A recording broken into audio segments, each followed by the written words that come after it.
À Khan Younes, ces volontaires de l'Agence de l'ONU pour les réfugiés palestiniens mènent une séance de psychothérapie collective. Car derrière les sourires esquissés se cachent de lourds traumatismes pour ces enfants et leurs familles. Il y a beaucoup de problèmes qui découlent de ce qu'ils ont vécu. Les hommes ont perdu le contrôle de leurs émotions. Il y a beaucoup de problèmes avec les femmes. Il y a des violences domestiques. Les enfants font pipi au lit, ils font des cauchemars. Ils ont du mal à contrôler leurs émotions. Ils sont devenus nerveux et agressifs. Des symptômes traumatiques liés à la guerre qui dure depuis plus de 9 mois et qui a redoublé d'intensité ces 2 dernières semaines. Mercredi soir encore, plusieurs femmes et enfants ont été tués dans un bombardement israélien à Khan Younes. C'était l'heure du déjeuner. Soudain, nous avons entendu le bruit d'une frappe puissante. Nous nous sommes mis à courir. Nous ne savions pas où la frappe avait eu lieu.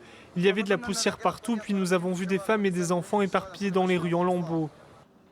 Israël a également bombardé les secteurs d'Al-Zawaïda et de Nuseirat au centre et d'Al-Shati dans le nord, faisant plusieurs morts. Dans le sud de l'enclave, le Comité international de la Croix-Rouge alarme. Tous les établissements du sud sont poussés au point de rupture par ces bombardements qui font un grand nombre de victimes. Cet avertissement s'ajoute à ceux des autres ONG sur place.